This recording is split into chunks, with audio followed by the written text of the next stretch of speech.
Hello, children anywhere. Welcome to What with Mother. This is our storybook. Are you sitting comfortably? Then I'll begin. Once upon a time in 1380-odd, Richard II discovered a poll tax, but a revolting little Essex boy called Wat Tyler created merry havoc with a whole pile of revolting peasant pals. They marched to London because Dick the Deuce was taking the piss.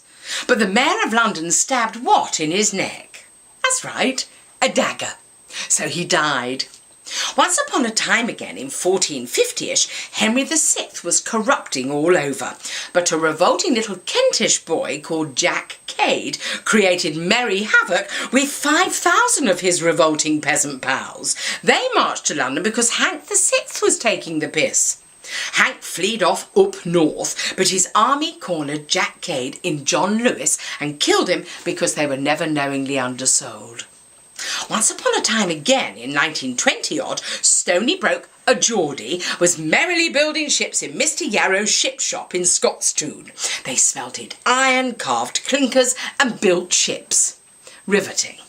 But in 1930, depressed and shirty, Mr. Yarrow shut his ship shops, just like that.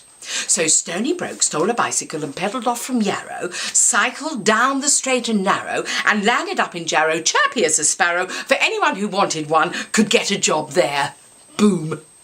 But one day, in the heart of the Americas, a bunch of bankers, which rhymes with pranksters, wanted all the money in the world. They crept into the stock exchange, which is a big betting shop, and started a game of Chinese whispers. They said some companies were lame, some were dying, some were sick, but they were lying. Soon no one knew who to bet on. The brokers and punters were losing money, and soon the punters stopped betting altogether, and the brokers had no money, and everyone was panicking. Now, if you don't know what panicking looks like, tell your parent, guardian or carer that you want to go to university. Then, one very dark Tuesday, there was an almighty crash, and everything broke, including the brokers. Brokers threw themselves out of windows, threw themselves under trains. Some turned into dreaded benefit scroungers, whilst all those prankster bankers, carrying their winnings, teetered and sniggered, tee-hee, tee-hee, all the way home. Naughty bankers. Suddenly, the UK and the USA, not to mention the AA, the RAC, and the TUC and the RAF, were suffering from a great depression.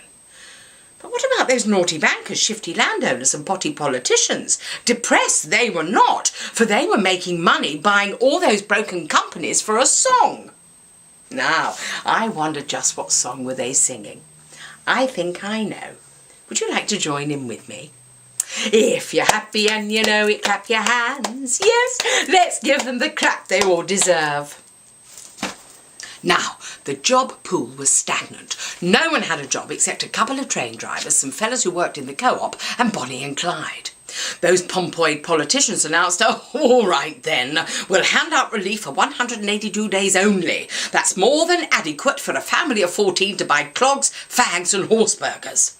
But on the 183rd day, those idle loafers went looking for loopholes and outlets, but could only find loopholes for the middling Brits and outlets for the filthy rich, but nothing, not even so much as a duck's anus, for the grubby, idle poor at the soggy bottom. Well, the slums got slummier and the bottoms got soggier, and before you could say rickets, children were dying all over the place. For 7 long years, Stony Broke got poorer and poorer. Jarrow lost all its spunk, iron went the way of steel, which went the way of clinkers, whoop down the pan. There was zero cheero and mucho misero.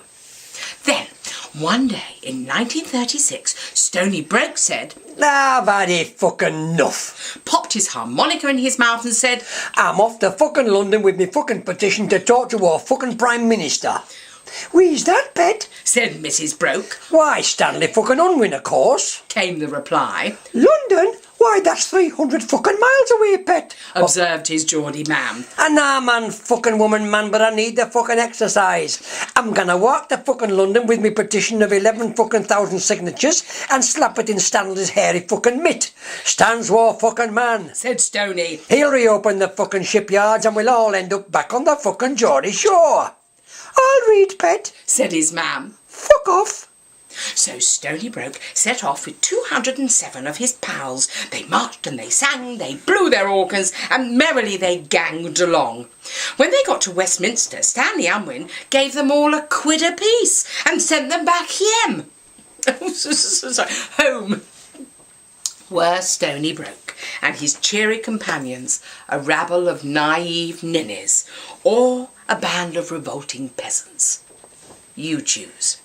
But everything comes to he who waits. Luckily, World War II came along, which gave Stony Broke and his pals a job for life, building boats to kill people. Will there ever be another Great Depression or World War? That's two questions in one, isn't it? And something that I think deserves to be answered, which we'll read about next time. What we need is William of Locksley. He would have Googled all those toffee-nosed pissheads and counted their empty bedrooms, then slapped on a Ronnie Wood tax. Am I living in cuckoo land, do you think? Or do I have a burning desire to avenge the boggy sottomed, or should I say soggy bottomed, wherever they may be? You choose. Bye-bye, children everywhere.